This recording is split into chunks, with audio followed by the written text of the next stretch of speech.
The pain in my ribs was no longer sharp. It was worse than that. It was constant, deep, grinding, like every breath was slowly tearing something apart inside my chest. Sitting down at the Christmas dinner table felt less like a simple movement and more like surrendering to gravity itself. I lowered myself into the heavy dining chair, inch by inch, careful, controlled, refusing to let the agony show on my face. Across the polished mahogany table, my daughter, Claire Cross, looked at me. Not with warmth, not with joy, with fear. A quick, desperate warning flickered in her eyes before she forced a smile. For the relatives and friends gathered around us, people laughing, clinking glasses, unaware they were sharing a meal with a man who had tried to kill me. Then Ethan Cross stood up. My son-in-law adjusted his posture, loose and confident, the kind of confidence that comes from believing the battle is already over. His smile stretched wide, too wide, bright teeth gleaming under the dining room lights as he lifted his crystal wine glass. To Marcus, he said loudly, theatrically, still tough as nails, even after that nasty fall down the cottage stairs. Laughter rippled lightly around the table. Inside, something cold settled deep in my stomach. That smile wasn't celebration. It wasn't relief. It was a warning. I knew that smile. I had seen it before on suspects who thought they had covered their tracks, on men who believed the truth was buried too deep to ever resurface. Ethan Cross thought the same thing. He thought I had learned my place, that I had been reminded brutally that I was old, fragile, and in his way, I returned his smile, slow and measured, locking my expression into something neutral, something harmless. I let him believe the performance. Let him think the pain had broken me. Let him assume I was just another careless old man who had nearly died because his body failed him. What Ethan didn't understand, what he could never afford to imagine, was that I hadn't fallen, and the evidence of what he had done wasn't gone. It was waiting, but I'm getting ahead of myself. To understand how deep this betrayal truly ran, how carefully it was planned, how close it came to succeeding, I need to take you back to the beginning of this nightmare, 3 weeks earlier. My name is Daniel Cross. I'm 64 years old, and I dedicated 36 years of my life to the Federal Criminal Investigation Unit, Canada, serving the last 15 as a lead detective in the Major Crimes Unit.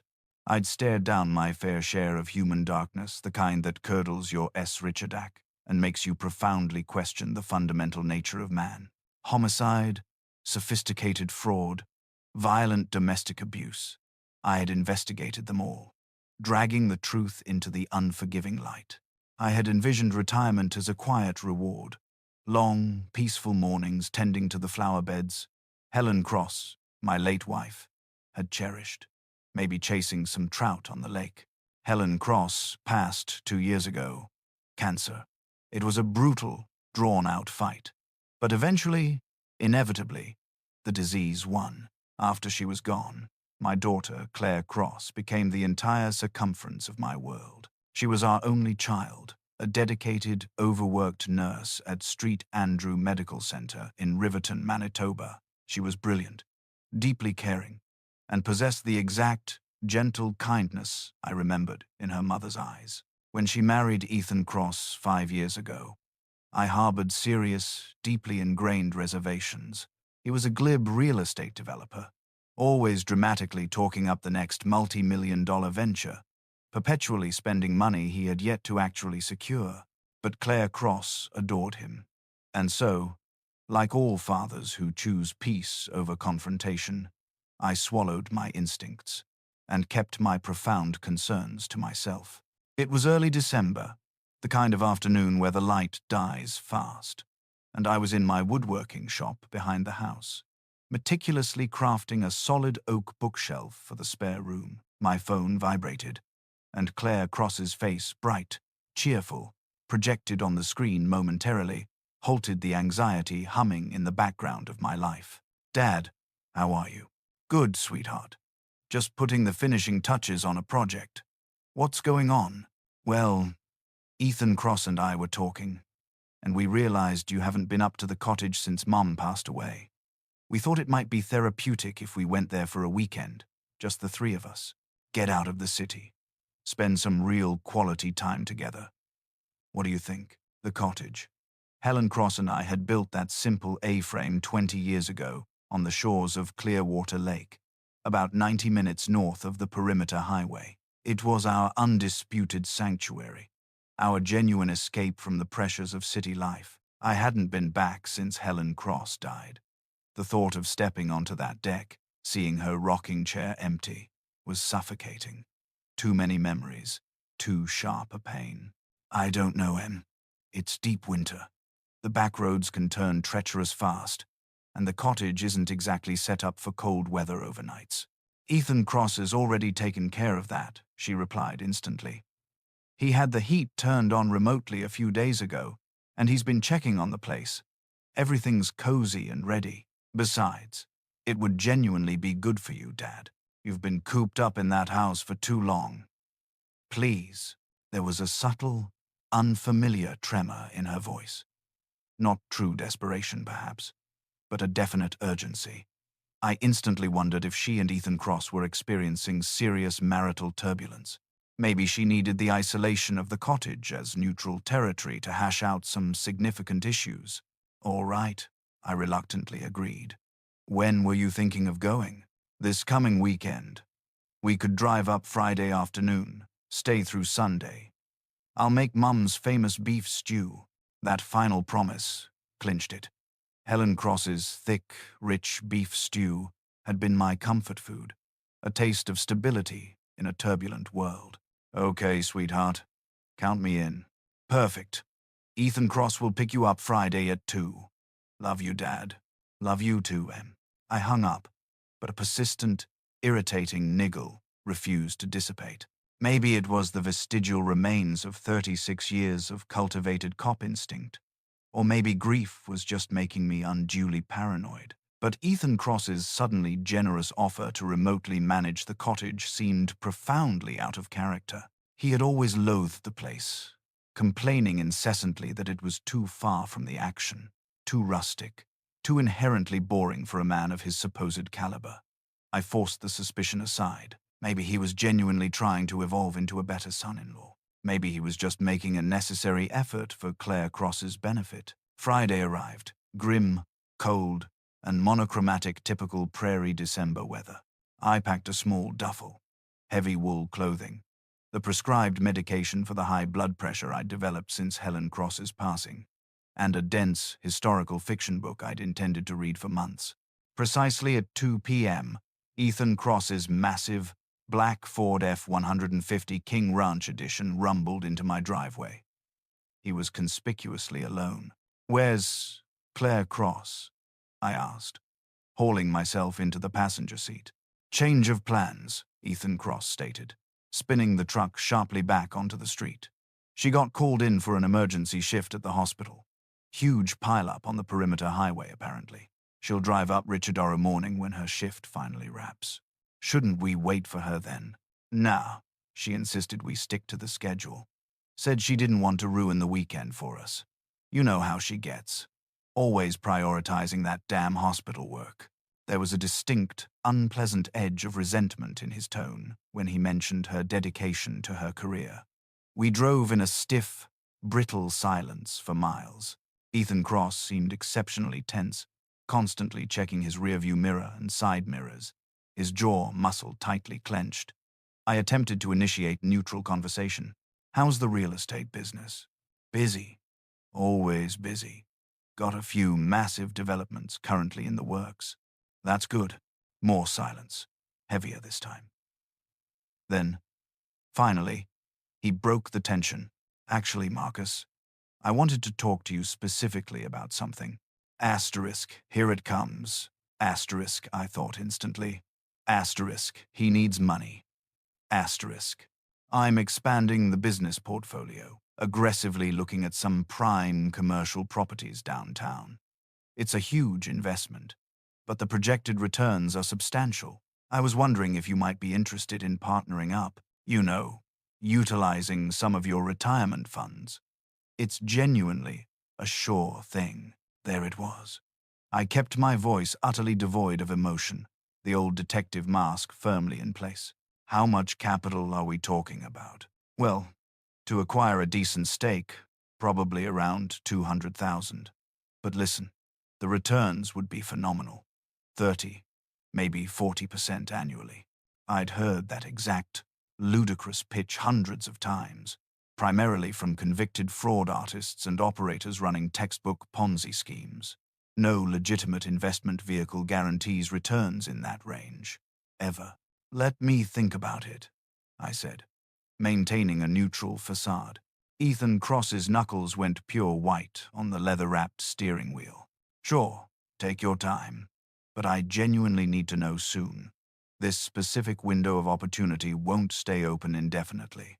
We pulled off the main highway onto the rough, rutted gravel road that led into the remote woods where the cottage sat. The thick, skeletal trees closed in around us, their branches heavily laden with damp snow. The weak December sun was already dissolving, painting the western sky in bruised shades of orange and battleship gray. Ethan Cross drove dangerously fast, too fast for the icy, patchy conditions, and the heavy truck frequently fishtailed, requiring jarring corrections. Easy, I cautioned, keeping my tone mild. No need to rush the ice. He didn't slow down. We reached the cottage just as absolute darkness swallowed the landscape. It looked smaller, more vulnerable, and infinitely more isolated than I remembered. The nearest neighbor was 3 kilometers down the road. There was no practical cell service out here either. We had installed a hard-wired landline years ago for emergencies, but I suddenly realized I hadn't checked if the line was still active. Ethan Cross quickly grabbed his own heavy gear bag and my smaller one from the truck bed. "I'll get these inside," he ordered. "You go ahead and start getting a fire going." The cottage was frigid. Despite Ethan Cross's glib assurance that he'd had the heat turned on remotely, my breath plumed visibly in the air. I found the old thermostat and cranked it all the way up, then moved immediately toward the massive stone fireplace. The wood bin was completely empty. "Ethan Cross, we need to fetch firewood from the shed. I'll do it in a minute. Just let me unpack." He vanished into one of the back bedrooms, pulling the door shut sharply behind him. I immediately heard the low, urgent murmur of his voice. He was talking on his cell phone, likely utilizing the last vestiges of signal clinging to the higher elevations near the road. His tone was hushed, rushed, deeply serious. I shrugged into my thick parka and went outside to retrieve the wood myself. The woodshed was located around the back of the cottage, accessed via a set of slightly rickety wooden steps leading down from the main deck. The stairs were ancient, gray, and weathered by decades of brutal Manitoba winters. Helen Cross had often insisted we needed to replace them entirely. I gathered the split logs, loaded my arms full, and started back up the stairs. That's when my peripheral vision caught it, the second step from the top. It had been neatly sawed partway through, the delicate cut masked by a sparse, thin layer of fresh snow. If someone were to put their full weight on it, especially while carrying a heavy load, it would immediately snap, sending them tumbling violently down onto the frozen, unforgiving ground 2 meters below. My blood went instantly cold, and it had nothing at all to do with the temperature. I carefully brushed the snow away, examining the work with the practiced eye of a former forensic investigator. Fresh sawdust clung to my gloves and the wood. This damage was recent, very recent, done within the last few hours, at most. I gingerly stepped over the compromised stair and walked back inside, depositing the wood near the hearth. Ethan Cross was in the small kitchen, aggressively pulling bags of expensive groceries from a heavy-duty cooler. "Found the problem with the stairs," I said, carefully watching his reaction. "The second step is completely rotted through. Almost fell right through it. We'll need to be extremely cautious until we can replace it." His expression remained completely unreadable, perfectly bland. "Oh, really? Yeah, that's dangerous. Good thing you noticed that, Marcus. I'll take a look at it Richardoro morning in the daylight. See if we can maybe jury-rig a temporary fix." He was good. I'd grilled literally hundreds of suspects over my career, and Ethan Cross's poker face was genuinely better than most. But he had a tell, a tiny, almost imperceptible muscle twitch at the corner of his left eye. He was lying through his teeth. Yeah, I replied slowly, dropping my gaze to the fire. A real good thing. That night, I barely managed to close my eyes. I lay rigid in the bedroom Helen Cross and I had shared, staring up into the oppressive darkness, my mind running through every permutation of crime and motive. The neatly sawed stare, Ethan Cross's brazen lie about the cottage heat, the aggressive, sudden pressure to invest my retirement capital, and Claire Cross's highly convenient professional emergency. A clear, damning pattern was forming, and it pointed directly at calculated malice. The next morning, I woke to find Ethan Cross already awake, whistling lightly, the smell of freshly brewed coffee already in the air. He seemed unnervingly cheerful, almost manic. Morning, Marcus. Sleep well? Well enough. When is Claire Cross actually supposed to arrive? She texted me. Her shift ran long again. She won't make it until late afternoon now. I thought maybe you and I could sneak in some ice fishing. The ice should be thick enough out on the lake. Ice fishing on Clearwater Lake in December, with a man I was now 99% certain was actively planning my death. Maybe later, I demurred. My hip has been bothering me pretty badly. Think I'll just relax here. Maybe read my book by the fire. Ethan Cross's smile instantly tightened, becoming less convincing. Come on, Marcus. Don't be boring.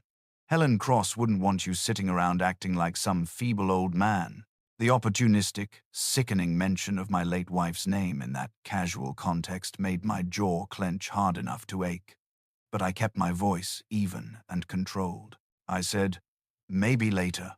After a strained breakfast, Ethan Cross announced he was driving into the tiny town for supplies. We're low on a few essentials. Should only take an hour or so. You'll be fine here alone? I've been taking care of myself for 64 years, Ethan Cross. I think I'll manage without supervision. The moment his loud truck disappeared down the snow-covered road, I went immediately to work. First, I checked the landline. Stone dead. The cord hadn't been pulled from the wall. It had been expertly severed, the clean cut hidden behind the heavy wooden desk. Another accident. Next, I systematically went through Ethan Cross's duffel bag in the bedroom. Buried deep under his neatly folded clothes, I located a thick folder. Inside were damning documents. Mortgage papers for a massive commercial property in downtown Riverton, Manitoba, dated 3 months prior. The amount, $1.2 million. Tucked behind that, I found dozens of casino cash advance receipts, totaling nearly $300,000. Finally, a stack of aggressive letters from collection agencies and an official notice of foreclosure. Ethan Cross wasn't just experiencing financial trouble. He was drowning, catastrophically leveraged, and completely out of options. At the absolute bot Richard of the folder, I found the item that made my Richard Ack drop into my boots. Life insurance documents. My policy. Helen Cross and I had taken it out 2 decades ago. The death benefit was $500,000. The beneficiary had been Helen Cross. But after her death, I had legally changed it to Claire Cross, or so I thought. According to these brand new documents, dated just 6 months ago, the beneficiary had been fraudulently changed to Ethan Cross Michael Hale. My hands were shaking violently as I replaced everything, making sure the contents were exactly as I'd found them. I needed more evidence, something that would stand up in court, and I needed to act with extreme caution. Ethan Cross was desperate, and desperate men are always the most dangerous. I stepped back outside and re-examined the rigged stairs in the harsh daylight. Using my phone, I took high-resolution photos of the precise saw cut, the scattered sawdust, the angle of the break. Then I checked the perimeter. The woodshed door, secured with a heavy padlock, had fresh, undeniable pry Nathan Cross's around the jam. Ethan Cross had broken in to steal the saw. He wasn't planning a tragic accident. He was meticulously planning murder. When Ethan Cross finally returned, I was sitting calmly by the crackling fire, my book resting innocently in my lap, appearing for all the world like a relaxed, harmless retiree without a single care. Hey, Marcus. Got everything restocked. How about that fishing now? Actually, I was thinking about your investment opportunity. Tell me a bit more about it. His face instantly brightened, flushed with greedy relief.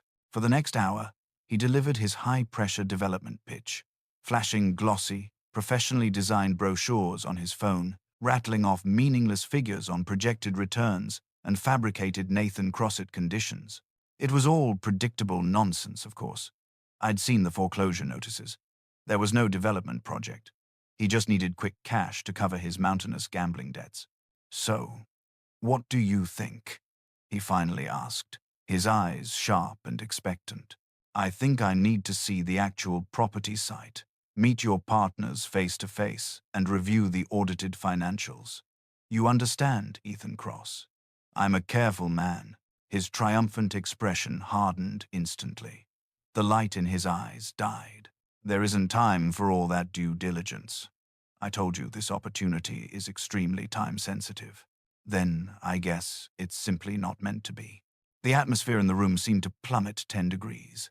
Ethan Cross stood up slowly, deliberately, his hands curling into tense, white-knuckled fists at his sides. You never liked me, did you, Marcus?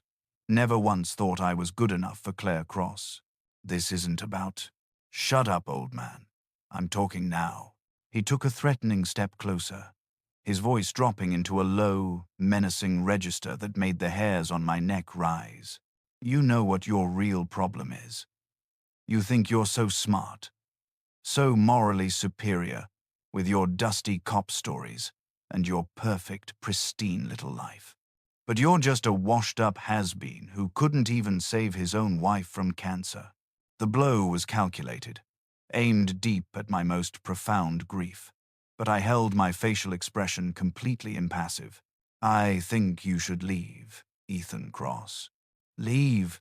We're in the absolute middle of nowhere. It's my truck that got us here. Claire Cross won't be here for hours. He smiled, and it was the emptiest, coldest thing I had ever witnessed. Besides, we haven't quite finished our little conversation about the investment. See, I really need that money, Marcus, and one way or another I am going to get it. He lunged for me. I immediately stood, positioning myself deliberately between him and the bulky stone fireplace. 36 years of instinctual police training surged back. I might be 64, but I had maintained my physical conditioning, and I knew how to handle a rapidly escalating threat. This is your final opportunity, Ethan Cross. Leave right now, and we can discuss this calmly Richardoro morning, when Claire Cross is present. Claire Cross is not coming, he announced, his chest heaving with exertion. I specifically told her not to, told her the old man and I needed bonding time.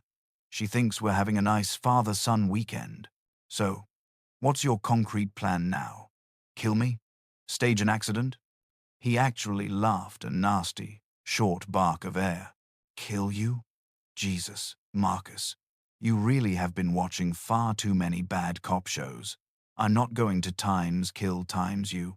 You're simply going to have an unfortunate accident, the stairs, which you already noticed, or maybe a catastrophic fall on the ice.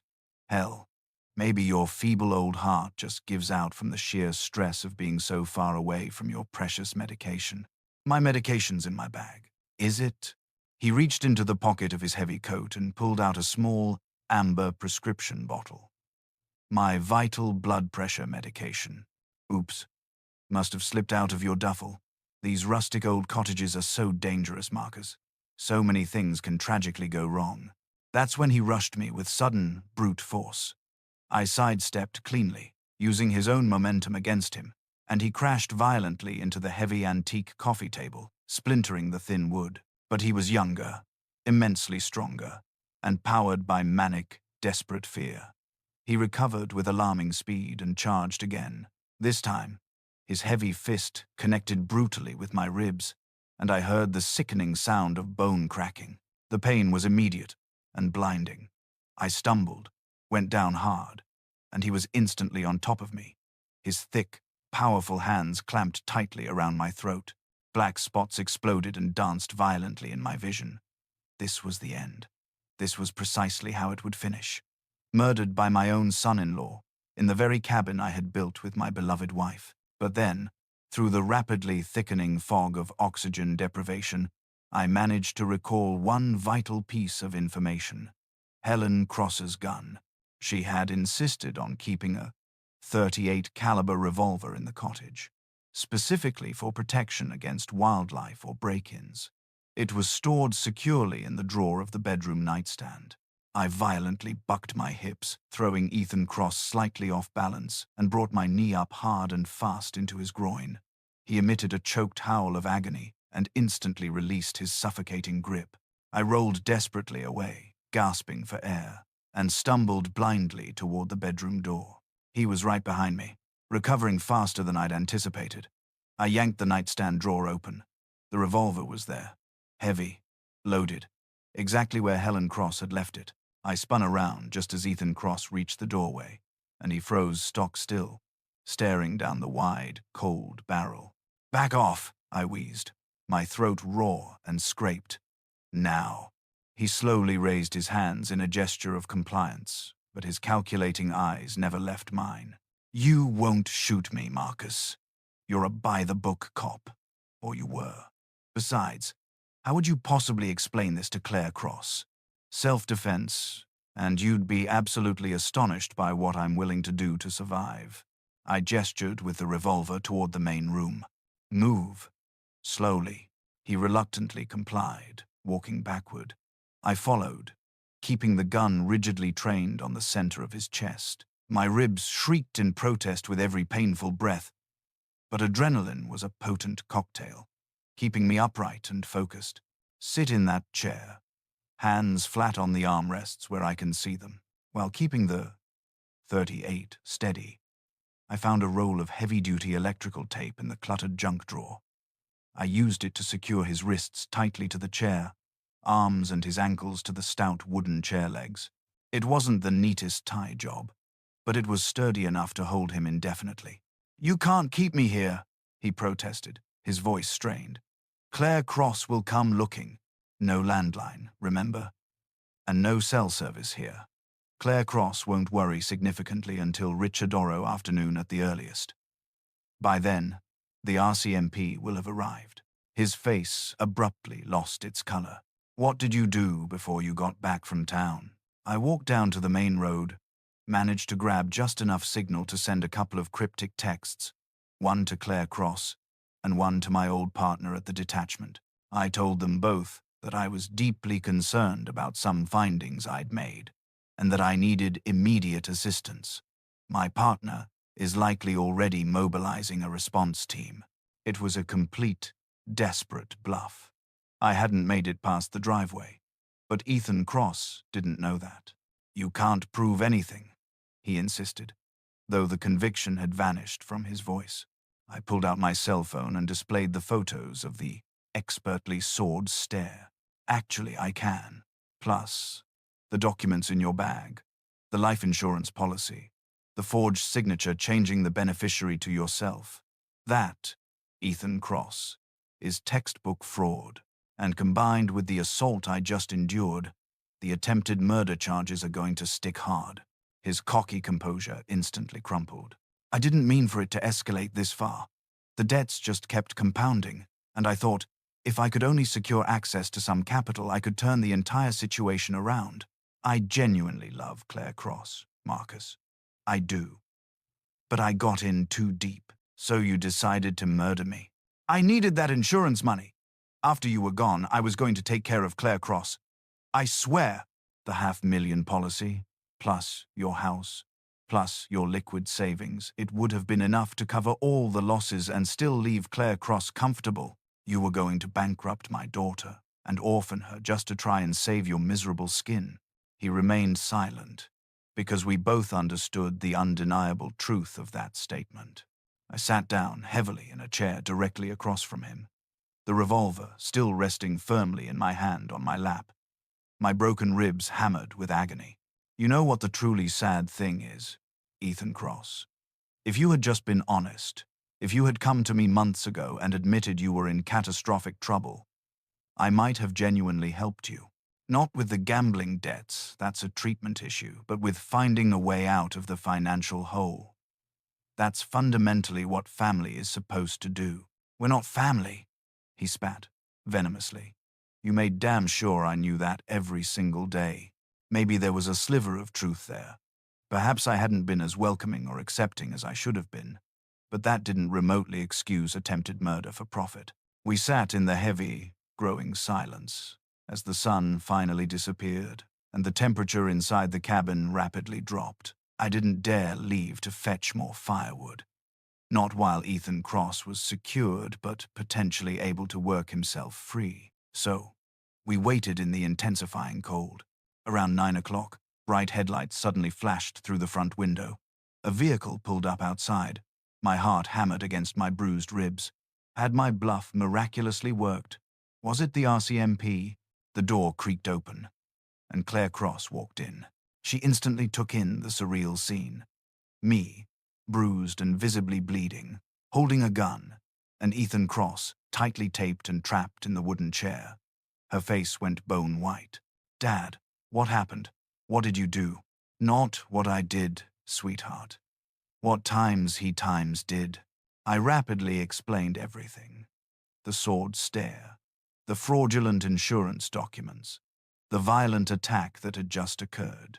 With each damning revelation, I watched my daughter's face cycle through confusion, profound horror, and then deep, gut-wrenching grief.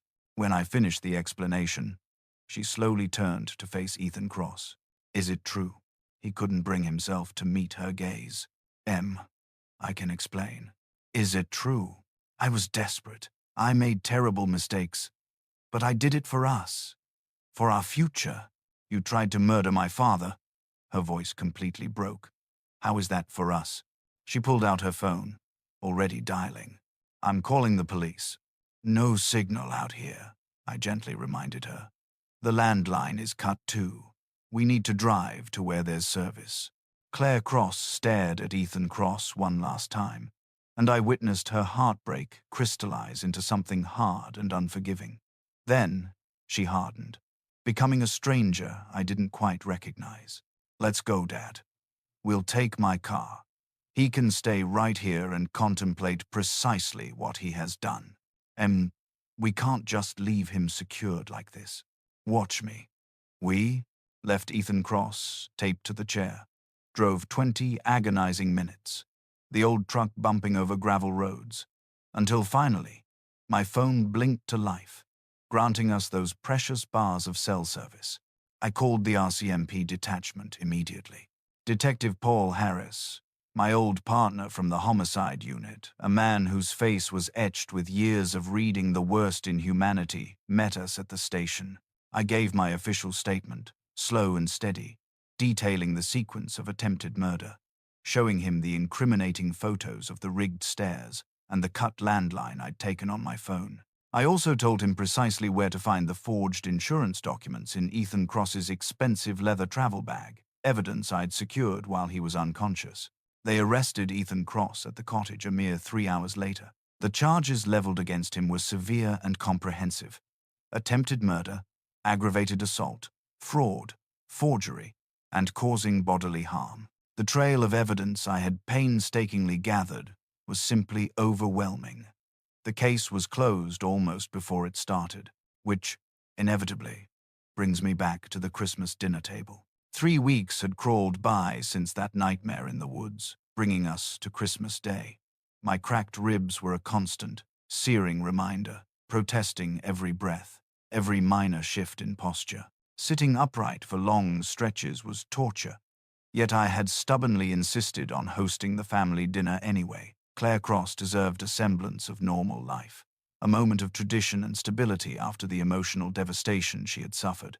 Ethan Cross, thanks to the Canadian judicial system, was out on bail pending trial. His high-priced lawyer had managed to convince the judge that, legally, he wasn't a flight risk. Not with Claire Cross, still officially his wife, which tethered him to the province. She had filed for divorce the day after his arrest. a flurry of decisive legal action. But these things take time and deliberation in Canada. And, somehow, in a decision I still struggled to understand, Claire Cross had allowed him to come to Christmas dinner. For closure, she had explained, her voice fragile but determined. I need to see him one more time, Marcus. I need to face him, surrounded by family. I need to finish this. I had argued against the sheer danger of it, but she was my daughter, and she was hurting, trying desperately to reclaim her agency. So I had reluctantly agreed. Now, sitting at the head of my festive dinner table, the pain from my fractured ribs screaming a steady, high-pitched monotone beneath my jacket, I watched Ethan Cross. He was perfectly tailored and annoyingly calm, playing the misunderstood martyr to the hilt, his usual mask of charm fitted securely back in place. My younger brother, Richard, and his wife, Susan Cross, sat at the periphery of the chaos, their movements stiff, their eyes darting, unsure how to handle the criminal element among the cranberry sauce. Claire Cross's cousin, Nathan Cross, never took his fierce, cold glare off Ethan Cross. The air was thick with palpable dread, heavy enough to cut with a carving knife. "So, Marcus," Ethan Cross said finally, his voice carrying that familiar, false joviality, the theatrical warmth he always deployed when he wanted something. "Now that you've had time to think about it, truly realize it was all just a big misunderstanding. When are you going to instruct your police friends to drop those ridiculous charges? I mean, we're family, right?" The table went instantly silent. The only sound was the faint crackle of the fire in the hearth. Every eye Richard's, Susan Cross's, Nathan Cross's, and Claire Cross's was suddenly fixed on me. I set my fork down, carefully, deliberately, the small clink against the porcelain echoing in the sudden quiet. Every muscle movement sent a blinding spike of pain through my side, but I held the gaze steady. I looked him squarely in the eye. "A misunderstanding?" I asked, my voice low and dangerously even. "Is that what you're calling attempted murder now, Ethan Cross?" "Dad," Claire Cross started, her hand reaching toward mine. But I held up a hand. "No, sweetheart. Let me say this." I turned back to Ethan Cross, my focus absolute. "You soared through the critical structural supports of the cottage stairs, calculating that I would fall, break my neck, and die while hiking up a rugged hill. You cut the landline so I couldn't call for help or medical aid.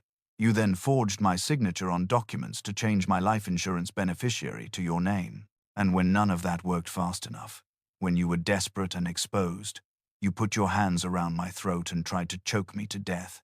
Ethan Cross's composure shattered like cheap glass. "You can't prove. The RCMP has proof." I cut him off, my voice gaining strength despite the pain. "They have photos, they have the forged documents, and they have your fingerprints on the handle of the saw we found hidden under the deck. And then," I added, my gaze boring into his, "I have these." With excruciating care, I pulled up the hem of my thick Christmas sweater, revealing the massive, ugly tapestry of purple, green, and yellow bruising that stretched across my ribs and chest.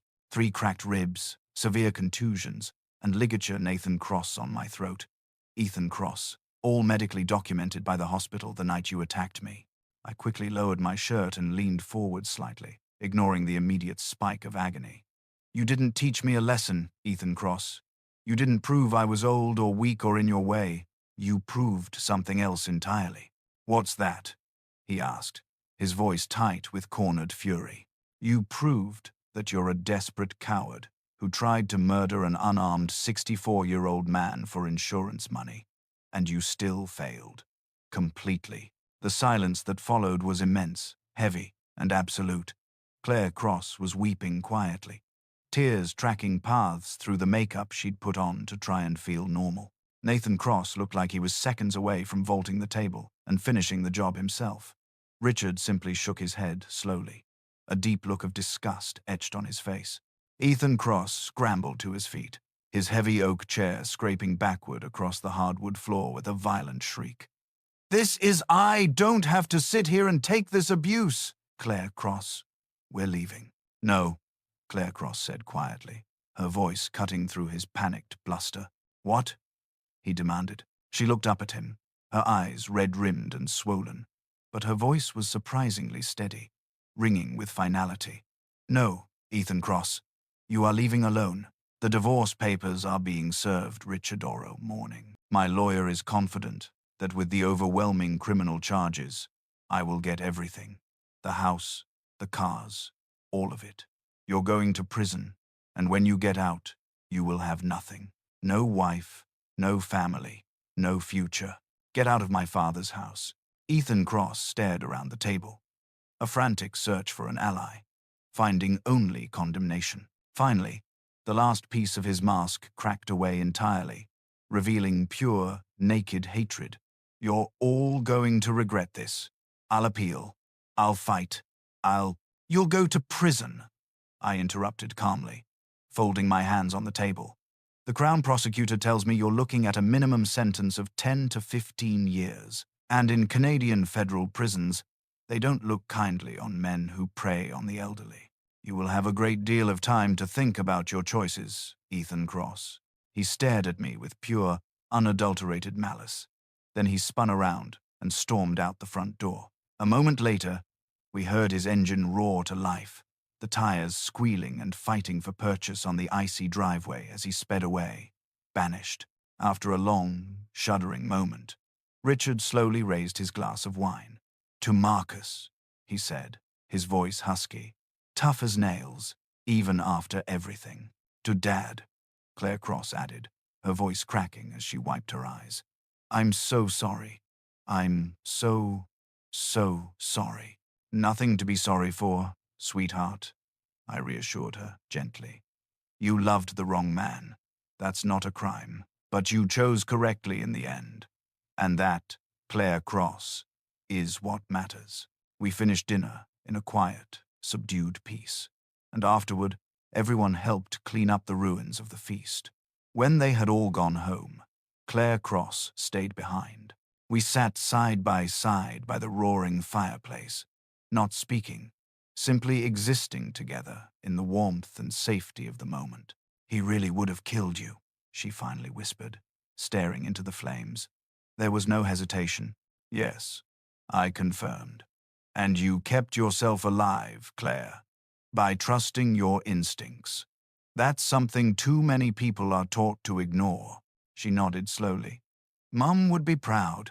That thought stayed with me long after the fire burned down to embers. The legal process moved forward the way it always does, slowly, methodically, without emotion. The evidence didn't need embellishment. Truth rarely does. A trial date was set. A plea deal discussed. Justice, once delayed, was now inevitable. I sold the cottage not long after. Some places are meant to hold memories. Others are meant to teach lessons and then be left behind. I chose not to let that place define the rest of my life. The money went into a trust for Claire, so she could rebuild without fear, without shadows. My ribs healed slowly. At my age, everything does. But I learned something important during that time, something society often forgets to tell us. Getting older does not make you weaker. It makes you experienced, and experience, when respected, is power. Age is not a liability. It is pattern recognition. It is knowing when something feels wrong and having the courage to listen to that feeling. The most dangerous lie we are taught is that wisdom fades with time. In truth, it sharpens. That's why I started volunteering, talking to other seniors, teaching awareness, self-defense, and the importance of never dismissing your own instincts just because the world has decided you should be quiet. Claire is healing too, slowly, honestly. She still apologizes sometimes, and I still remind her. Betrayal is never the victim's fault. Love should never require blindness. Late at night, I sometimes think about how close everything came to ending, how a single ignored instinct could have cost me my life. And then I think about Helen, and I hear her voice reminding me not to dwell, only to live fully with the time I've been given. And that brings me to this. If there is one lesson I hope you take from my story, it's this: do not underestimate yourself. Not because of your age, not because of your kindness, and never because someone else thinks you are expendable. If this story resonated with you, if you've ever felt overlooked, betrayed, or underestimated, then you are not alone. Stories like this exist because they happen more often than people like to admit. If you want to hear more real stories about family, trust, betrayal, and the quiet strength it takes to survive them, consider subscribing to this channel. These stories aren't just entertainment, they are reminders, warnings, and sometimes encouragement when you need it most. As for that toast Ethan once made about an old man finally learning his lesson, he was right about one thing. Someone learned a life-altering lesson that weekend. It just wasn't me.